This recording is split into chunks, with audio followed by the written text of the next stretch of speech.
Halo, assalamualaikum teman-teman. Jumpa lagi dengan saya Ilham Haris. Selamat datang di channel Purnomo The Series. Gimana kabar kalian? Semoga selalu sehat dan baik-baik saja ya. Kali ini kita akan meneruskan merangkum Donghua Sisingsi season 5 episode 12 ya guys. Dan gak usah berlama-lama lagi, langsung saja guys cuy.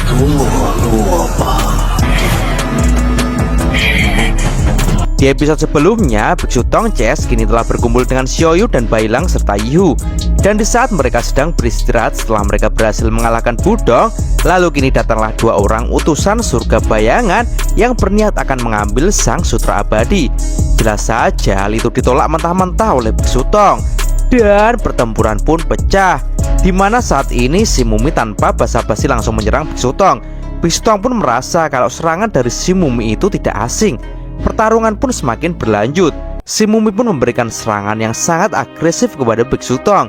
Biksu Tong pun mencoba untuk menangkis pukulan demi pukulan dari si Mumi. Tapi tampaknya kemampuan si Mumi masih terlalu kuat, membuat Biksu Tong pun kini terpental dengan tendangan Mumi. Melihat gurunya kini tertekan, Wuqing pun segera maju dan langsung menebas si Mumi. Tapi tampaknya tebasan Wuqing sama sekali tak mampu untuk menyakiti tubuh si Mumi. Wuqing pun sangat terkejut dengan si Mumi yang ternyata sangat kuat dan mempunyai tubuh yang kebal. Dan kini Wuqing pun mengeluarkan jurus pasir tornadonya untuk mengurung si Mumi. Dengan jurus ini, si Wuqing pun dengan leluasa muncul secara tiba-tiba untuk menyerang Mumi. Mumi pun masih terlihat santai karena menurutnya tebasan Wuqing hanya menggelitik tubuhnya saja. Akan tetapi Wuqing yang cerdas kini berusaha untuk menebas bagian-bagian tubuh Mumi yang merupakan kelemahan dari si Mumi. Hingga akhirnya Wuqing pun berhasil menggores mata dari si Mumi. Dan hal itu membuat Mumi pun oleng. Wuqing pun segera memberikan serangan yang bertubi-tubi. Tapi tak disangka kemampuan Mumi masih terlalu kuat. Dia pun dengan mudah menghindari serangan-serangan Wuqing yang begitu cepat. Malah dia berhasil memukul balik punggung Wuqing dengan sangat keras. Si Mumi pun kini segera berlari untuk menggapai Xiaoyu. Tapi dengan cepat Wuqing pun segera melesat dan menebas punggung Mumi hingga berdarah. Jelas hal itu membuat Mumi jadi sangat kesal dengan Wuqing. Ia pun kini berbalik arah dan memutuskan akan membunuh Wuqing terlebih dahulu. Tapi dengan lincah Wuqing pun memberikan perlawanan. Biksu Tong pun juga tak tinggal diam. Ia pun segera membantu Wuqing. Dan kini Wuqing bersama dengan Biksu Tong melakukan perlawanan yang sangat sengit melawan Mumi. Tapi Mumi pun tak mau kalah. Ia pun segera mengerahkan kekuatan jiwa gelapnya, membuat ia pun kini bisa mendominasi pertarungan. Hingga akhirnya ia pun melempar Biksu Tong dengan keras bersama Wuqing dan menghantam dinding dengan sangat keras. Tian Manxing pun lalu mendekat. Ia pun segera menyuruh Mumi agar jangan main-main lagi dan segera merebut sang api abadi. Jelas hal itu membuat Xiaoyu pun jadi panik. Apalagi saat ini hanya tinggal Aosue dan Yihu di sampingnya yang masih terluka parah. Si Mumi pun kini dengan cepat melesat ke arah Xiaoyu. Dan tiba-tiba Bailang pun segera kembali berubah wujud manusianya dan langsung memukul Mumi. Mumi pun segera menyerang Bailang. Bailang pun dengan cepat berusaha sekuat tenaga untuk menghindari pukulan Mumi. Aosue yang melihatnya pun segera memberikan dukungan kepada Bailang dengan berkata kalau pria bodoh besar itu gerakannya pasti tak selincah Bailang. Dan benar saja, Bailang pun dengan penuh semangat memberikan perlawanan yang sengit kepada Mumi itu. Bahkan dengan kelincahannya itu, Bailang mampu memukul Mumi dengan telak. Aosue pun tertawa kegirangan karena baru kali ini seorang dewa bisa dipukul oleh siluman seperti Bailang. Mumi yang kesal pun mulai meningkatkan kekuatan jiwa gelapnya lagi, sehingga dia bisa memukul Bailang dengan sangat keras. Mumi pun berniat akan membunuh Bailang secara perlahan-lahan karena ia masih sangat dendam kepada Bailang. Dari situ Bailang jadi tahu kalau Mumi itu adalah jinggang yang dulu disuruh surga untuk menangkap Bailang. Tapi dia malah mati dan terbakar oleh jiwa naga Bailang. Mengetahui hal itu, Biksu Tong pun juga terkejut karena bisa-bisanya Jinggang jahat itu masih hidup. Bailang yang polos pun kini segera meminta maaf kepada Mumi atas kesalahannya dulu. Jelas hal itu membuat semuanya pun terkejut dan menganggap Bailang benar-benar bodoh. Dan benar saja, bukannya memaafkan Bailang, Jinggang Mumi pun kini jadi sangat murka dan ia akan bertekad untuk membalas dendam dengan berkali-kali lipat.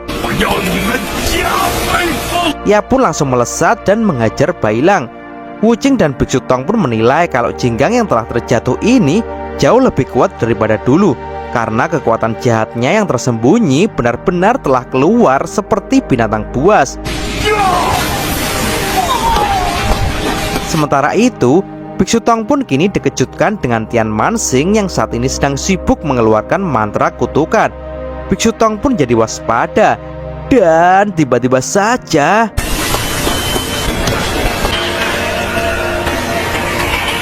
dengan teknik pemanggil arwah dari Mansing ini, maka keluarlah arwah kesatria tengkorak yang berjumlah banyak. Mansing pun segera menyuruh para tentara arwah untuk segera membunuh Biksu Tong dan Wuching. Dan dengan sekuat tenaga, Biksu Tong dan Wuching pun mengajar satu persatu tentara arwah yang menyerang dirinya.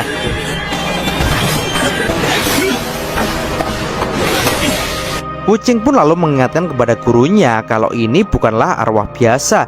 Akan tetapi mereka adalah arwah dari tentara yang sudah terlatih. Tentara arwah pun semakin banyak dan terus menyerbu Wuching dan Biksu Tong.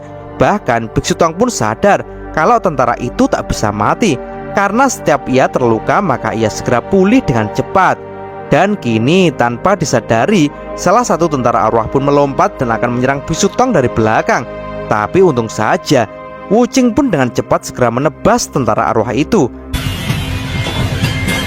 Pasukan tentara arwah pun semakin bertambah banyak dan mereka terus-terusan mengepung Biksu Tong dan Wuching.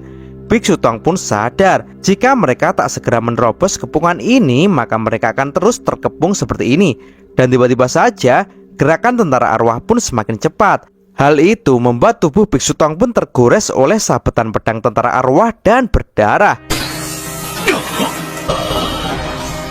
Mantra kutukan Dewa Bayangan Gelap ini benar-benar sangat kuat. Tak hanya bisa memanggil arwah, bahkan bisa merancang teknik perang. Dan kini para tentara arwah pun mulai mendekati Aosue. Aosue pun segera berusaha mengajar mereka satu persatu. Ia pun jadi sebal kenapa para tentara-tentara tak menyerang Yihu yang sudah tak bisa apa-apa itu saja. Sementara Yihu pun juga sangat kesal karena tubuhnya yang masih terluka parah tak bisa untuk berbuat apa-apa. Xiaoyu pun segera menenangkan Yihu agar ia tak berkecil hati. Tapi tiba-tiba saja, dan untung saja Biksu Tong pun segera datang tepat waktu. Akan tetapi Mansing pun yang kesal dengan rombongan Biksu Tong yang selalu berusaha untuk melawan, ia pun kini segera membangkitkan tentara arwah lebih banyak lagi. Dan dengan jumlah tentara arwah yang semakin banyak itu, jelas membuat Biksu Tong pun semakin kewalahan, hingga tangannya pun kini terkena goresan pedang lagi oleh arwah itu. Dan sambil sekuat tenaga menahan tebasan dari salah satu tentara, Biksu Tong pun menyadari kalau jalan satu-satunya harus membereskan orang yang merapalkan mantra itu terlebih dahulu. Sementara kini Jinggang Mumi pun masih sangat bernafsu untuk menghajar Bailang.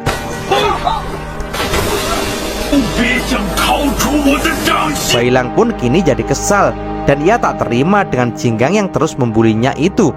Ia pun lalu segera memanggil jiwa naga api kakak Shao.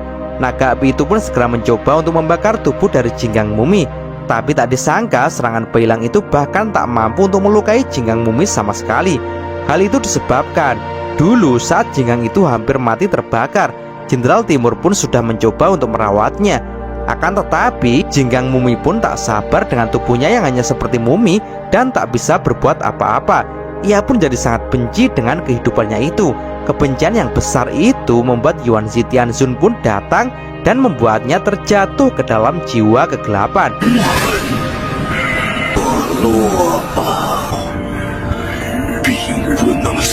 Dan dengan jiwa gelap itu, Jinggang Mumi pun kini mendapatkan kekuatan yang belum pernah ia miliki, sehingga tubuhnya saat ini juga kebal terhadap api. Dan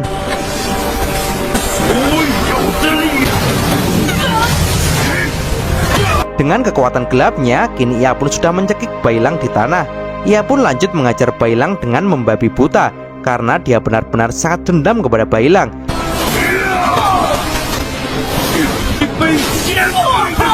Jinggang Mumi yang sangat marah, dia pun terus saja memukuli Bailang. Dan setelah dirasa puas, kini ia pun melompat untuk melakukan serangan fatality dan akan segera membunuh Bailang. Dan tak disangka, pukulan fatality dari Jinggang itu kini ditangkis oleh senjata garpu besi.